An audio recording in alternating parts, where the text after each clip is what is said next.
यार मैं रोता नहीं हूं। मैं कहता हूं ठीक है आ जाओ फिर दो दो हथ कर लेने। पेड़ पालो जो बाबा जी कहते सन, पेड़ पालो, पेड़ पाले मैं तुसी भी अपने दलाल रखो अवाम की अदालत में, हम भी रखते हैं। बाकी अली नकवी साहब आए हुए हैं, ये कितने सालों से मेरे पीछे पड़े हुए थे कि जी वो आप उलमा के साथ बैठे, तो मैं एग्री कर गया हूं बैठने के लिए, लेकिन बड़ों के साथ एग्री कर गया हूं बैठने के लिए, लेकिन बड़ों के साथ। ये जो डॉक्टर साहब है ना, पीएचडी स्कॉलर साहब, ये वो शख्सियत है जिनके बारे में बरेलवी मकतब फ़िक्र का एक क्लेम है कि इस वक्त सबसे बड़ा हमारा स्कॉलर यही बंदा है, इस वक्त सबसे बड़ा हमारा स्कॉलर यही बंदा है, इस वक्त सबसे बड़ा हमारा स्कॉलर यही बंदा है। डॉक्टर अशरफ आसिफ जलाली साहब हाफिज़हुल्लाह ताला मिनल जिन्नति वन नास। मोहताज नजर है हाल मेरा सरकार, तवज्जो फरमाए सरकार, तवज्जो फरमाए। बिस्मिल्लाहिर्रहमानिर्रहीम, अल्हम्दुलिल्लाहि रब्बिल आलमीन, वस्सलातु वस्सलामु अला सय्यिदिल अंबियाइ वल मुरसलीन व अला आलिहि व अहलि बैतिहि व असहाबिहि अजमाइन। सामने मौजूद आप जानते हैं कि कुछ दिन पहले मिर्ज़ा मोहम्मद अली इंजीनियर के लिहाज से हमने इस चीज़ को वाज़ेह किया कि उसने और जो देवबंद के मुफ्ती तारिक मसूद हैं, इन दोनों ने एक गेम चला रखी है मुनाजरे के लिहाज से कि ऑनलाइन मुनाजरा, और कभी जो है वो जी जहलम आ जाएं, ये कर लें वो कर लें। तो इस एतबार से इनकी गुफ्तगू जो है वो आपस में हो ही नहीं रही। आपस में सिर्फ ये कि जी आ जाएं आप, वो कहते हैं जी मेरा ये मौजू होगा, ये कहते हैं जी नहीं मेरा ये मौजू होगा, और आपस में इस तरह की गुफ्तगू इनकी चल रही थी। तो बहरहाल हमने इस चीज़ का ऐलान किया कि चूँकि उलमाए अहले सुन्नत की तरफ से मुख्तलिफ़ जवाबात इसको दिए गए, लेकिन ये इतना हट धर्म शख्स है कि ये फिर भी 2-4 दिन के बाद, ये नहीं कि एक मरतबा बल्कि बारहा जो है ये काम कर चुका है कि इसको जवाब दिया जाता है, लेकिन ये कुछ दिनों के बाद फिर उसी टॉपिक को उठाकर ख़ुसूसन जो है वो औलिया इज़ाम की तरफ जो चीज़ें मंसूब हैं उनको उठाकर उनकी तरफ गलीज़ ज़ुबान इस्तेमाल करके और गलत चीज़ें मंसूब करना, और फिर अवाम अहले सुन्नत को एक अजीब सी इस्तराबी कैफ़ियत में मुब्तला करना, ये इसका वतीरा बन चुका है, इसकी आदत बन चुकी है। तो हमने इस चीज़ को वाज़ेह किया कि उलमाए अहले सुन्नत के बारहा जवाब देने के बावजूद भी अगर तुम ये कहते हो कि जी मुझे जवाब नहीं मिलता और क़यामत तक का टाइम है और इस तरह की तुम गुफ्तगू करते हुए नज़र आते हो, और फिर इसने कंजुल उलमा के लिहाज से ये कहा कि जी डॉक्टर जलाली दिफा करो इन 5 इबारात का, तो ये सारी चीज़ें जो तुमने वज़ा की हैं और जी ये सारे गुफ्तगू तुम करते हुए नज़र आते हो, तो इस एतबार से हमने कहा कि हम हर चीज़ का जवाब देने के लिए हाज़िर हैं और हम हर चीज़ का जवाब तुम्हें देंगे, लेकिन सिर्फ शर्त इतनी है कि तुम ऑनलाइन बैठ जाओ। तुम सामने नहीं आना चाहते तो कम से कम जो है वो ऑनलाइन ही हमारे सामने बैठ जाओ, तुम जो सवाल करोगे इंशाअल्लाह तबारक तआला हम उसका जवाब देंगे। लेकिन अभी तक देख लीजिए इसके मुक़ल्लिदीन हो या कोई भी हो, कोई भी जवाब नहीं आया। अब हम इसको एक जो है वो बड़ी ऑफ़र करना चाहते हैं, और ऑफ़र ये है कि इस बात पर तो इसके मुक़ल्लिदीन भी एग्री करेंगे, अगर उनके अंदर थोड़ी बहुत अक़ल है तो वो इस चीज़ को एग्री करेंगे कि इसमें कोई हर्ज नहीं है कि ऑनलाइन वो आता है वो आ जाए। हमने कहा था वो कंजुल उलमा का नाम लेकर ये वाज़ेह करे कि ठीक है वो आ जाएं, तो हम जो हैं वो इंशाअल्लाह तबारक व तआला उनके लिहाज से भी गुफ्तगू करवाने के लिए तैयार हैं।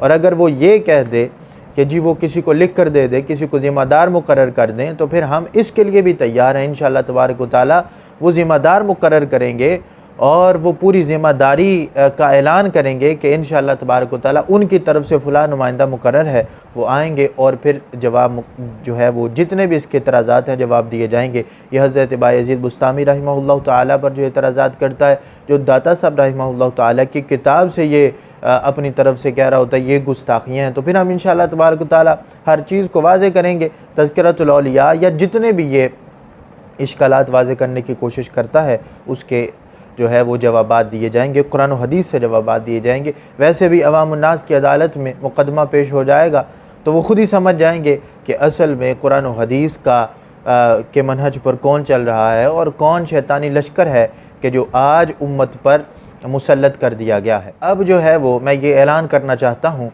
कि अगर इस पर भी वो नहीं आना चाहता तो कम अज़ कम इस बात पर आ जाए कि कोई मौजू वो मुकर्रर कर ले, 10 सवाल वो अपने मौजू के लिहाज से करे, 10 हम अपने मौजू के लिहाज से करेंगे। वो एक मौजू का इंतखाब करे, हम एक मौजू का इंतखाब करेंगे। वो 2 मौजू रखना चाहता है, वो 3 रखना चाहता है, वो 4 रखना चाहता है, 5 रखना चाहता है, जितने मर्ज़ी मौजू वो कहे जी मैं 5 रखना चाहता हूँ, मैं 10 मौजू रखना चाहता हूँ, वो 10 मौजू रखे। हम भी दूसरी तरफ 10 ही मौजू रखेंगे। जितने वो मौजू रखेगा हम उतने मौजू रखेंगे, जितने वो सवालात रखेगा हम उतने सवालात रखेंगे।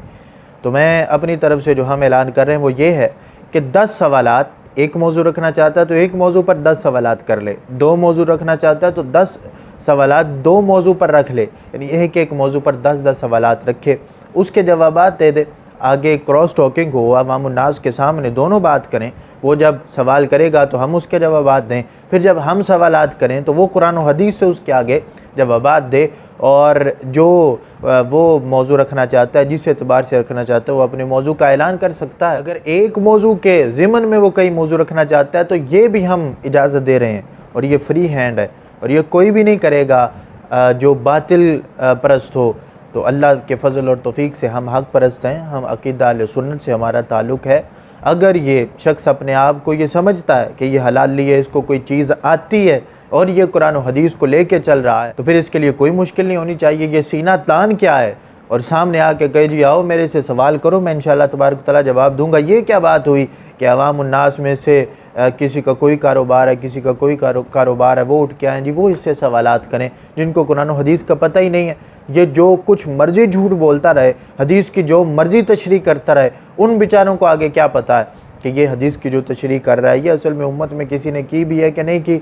अब ये उम्मत में से जो किसी ने तशरीह नहीं की होती वो कुरान की भी तशरीह कर रहा होता है, वो हदीस की भी तशरीह कर रहा होता है। जब कोई आलिम बैठेगा, सही मानों में जो आलिम है वो जब इसके सामने बैठेगा, फिर जब ये कोई कुरान और हदीस की गलत तशरीह करेगा, फिर इसको बताएगा कि उम्मत में किसने तशरीह की है। उम्मत में तो जो मुहद्दिसीन हैं उनकी आरा तो इस हदीस के एतबार से जो उन्होंने तशरीह की है वो ये बनती है, और तुम 1400 साल बाद आ जाके ये तशरीह कर रहे हो। तुम जो सारी उम्मत के ख़िलाफ़ जा रहे हो, तुम किस बेस पर सारी उम्मत के ख़िलाफ़ जा रहे हो? कौन सी तुम्हारे ऊपर वही उतरी है? कौन से तुम्हारे ऊपर इल्हामात आते हैं? तो इससे मुझे ये भी बात याद आ गई। फिर इसका जो मनपसंद मौजू है कश्फ़ व इल्हाम का, वो भी रख ले। कश्फ़ व इल्हाम का मौजू रखना चाहता वो रखे, दाता साहब रहिमहुल्लाह ताला के लिहाज से मौजू रखना चाहता वो रखे, बायज़ीद बुस्तामी रहिमहुल्लाह ताला के लिहाज से मौजू रखना चाहता है वो मौजू रखे। जो मौजू ये चाहता है कि जी गुस्ताख़ रसूल सल्लल्लाहु अलैहि वसल्लम के लिहाज से मैं आगे उसके ज़िमन में आगे सारे मौजू रखूँगा, उसके ज़िमन में रख ले। हम भी इंशाअल्लाह तबारक व तआला गुस्ताख़ रसूल के एतबार से आगे ज़िमन के अंदर मौजू रखेंगे और इस चीज़ को साबित करेंगे कि मिर्ज़ा गुस्ताख़ रसूल भी है, गुस्ताख़ सहाबा भी है, गुस्ताख़ अहले बैत भी है, गुस्ताख़ औलिया भी है। और इंशाअल्लाह तबारक तआला कुरान और हदीस से हम साबित करेंगे। ये कोई जो है तरीका नहीं है कि उलमा अहले सुन्नत जवाब दें। उस्ताज़ी व उस्ताज़ुल उलमा हज़रत अल्लामा मौलाना क़िबला ज़ाहिद महमूद जलाली साहिब ने इसको जवाबात दिए हैं, बाकायदा जवाबात दिए हैं, लेकिन जो है ये बिल्कुल भी उसकी तरफ से खामोश है, उस तरफ से, और इशारतन तज़किरा कर भी जाएगा लेकिन फिर भी खामोश रहेगा। और 4 दिन के बाद जो जवाब दिया होता है उस जवाब का जवाब नहीं देता, उसको छेड़ता नहीं है, बल्कि उसी बात को दोहराता है। तो इस वजह से हम ये ऐलान करेंगे बार बार बाज नहीं आ रहा तो सामने बैठ जाए। सामने बैठ के जब गुफ्तगू होगी तो हर चीज़ जो है वो वाज़ेह हो के अवाम उन्नास के सामने आ जाएगी और इस तरह भी कैफियत भी ख़त्म हो जाएगी। और मैं आखिर के अंदर ये वाज़ेह ऐलान कर दूँ, इसके जितने मुक़ल्लिदीन हैं हमें उनसे कोई फ़र्क नहीं पड़ता, चूँकि रसूल करीम सल्लल्लाहु अलैहि वसल्लम का दौर इतना बड़ा दौर, और फिर असहाब रसूल सल्लल्लाहु अलैहि वसल्लम का दौर खैरुल कुरून में से हैं, और फिर सबसे बेहतर दौर है फिर ताबईन का दौर। तो क्या रसूल करीम सल्लल्लाहु अलैहि वसल्लम की तरफ चीज़ें मनसूब नहीं की गई? माज़अल्लाह मौजू रिवायात जो वज़ा की गई सरकार की तरफ मनसूब करके असहाब रसूल सल्लल्लाहु अलैहि वसल्लम की तरफ मनसूब की गई, फिर ताबईन की तरफ।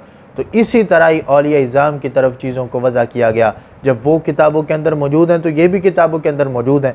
बहरहाल ये सवालात करेगा, हम इसके जवाबात देंगे। फिर इसके मुक़ल्लिदीन के लिहाज से कोई हमें फ़र्क नहीं पड़ता इस एतबार से, चूँकि रसूल करीम सल्लल्लाहु अलैहि वसल्लम आप जब परेशान होते थे कि मैं दीन की दावत देता हूँ, आगे कबूल करने के एतबार से जब आप परेशान होते थे तो अल्लाह तबारक व तआला की तरफ से वाज़ेह फरमान आता था कि ए मेरे महबूब आप बिल्कुल परेशान ना हों, आप पर सिर्फ पहुंचा देना है। तो उलमा भी अल उलमा वरसतुल अंबिया, उलमा अंबिया के वारिस हैं। तो इसको तो बेचारे को इल्म का अलिफ नहीं पता कि असल में इल्म होता क्या है, और ये आ गया है सिर्फ उर्दू किताबें चंद पढ़ के, जी मुझे सारा कुछ पता, बाकी सारी उम्मत गलत है, मैं अकेला मिर्ज़ा जो हूँ वो ठीक हूँ। और ये दज्जाल ज़माना शख्स, कज़्ज़ाब शख्स, अजीब किस्म के झूठ ये मुहद्दिसीन पर बांधता है, ये आइमा पर बांधता है, ये औलिया इज़्ज़ाम पर बांधता है। तो इस वजह से इसके जो मुक़ल्लिदीन हैं, उलमा का काम है सिर्फ पहुँचा देना। जिस तरह रसूल करीम सल्लल्लाहु अलैहि वसल्लम को अल्लाह तबारक व तआला ने फरमाया कि आप परेशान ना हो, आप पर सिर्फ पहुँचा देना। इसी तरह सरकार के जो वारिस हैं, जो वरसा हैं, उनका भी ये काम है कि वो सिर्फ पहुँचा दें और उम्मत की रहनुमाई करें, उनका काम ख़त्म हो जाएगा।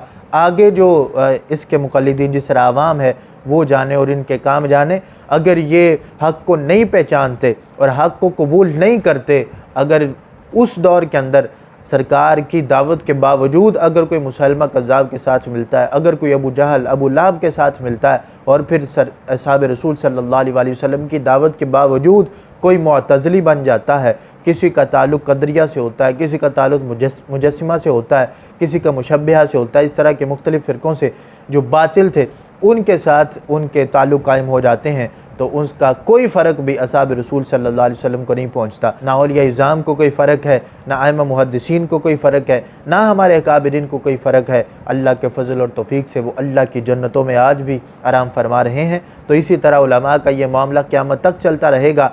अवामुन्नास की रहनुमाई के लिए उलमा काम करते रहेंगे। इस तरह के दज्जाल और कज़्ज़ाब शख्स भी आते रहेंगे, क्योंकि दुनिया बक़द्र एफ़र्ट है, दुनिया जो है आजमाइश है। तो इसी तरह उम्मत की आजमाइश होती रहेगी कि उम्मत दज्जाल के साथ मिलती है या उलमा इस्लाम के साथ मिलती है। और अगर इस तरह के दज्जाल के साथ मिलेगी तो अपनी ख़राबी उनके ख़ुद जो है वो लिहाज से वो देखेंगे, और अगर उलमा इस्लाम के साथ वो मिल जाएंगे तो फिर अल्लाह तबारक व तआला की फ़ज़ल और तौफ़ीक़ से रसूल करीम सल्लल्लाहु अलैहि वसल्लम की नज़र इनायत से वो अपनी कामयाबी दुनिया व आखिरत में ख़ुद देख लेंगे। अल्लाह तबारक व तआला हम सब का हामी व नासिर हो। वमा अलैना इल्लल बलागुल मुबीन।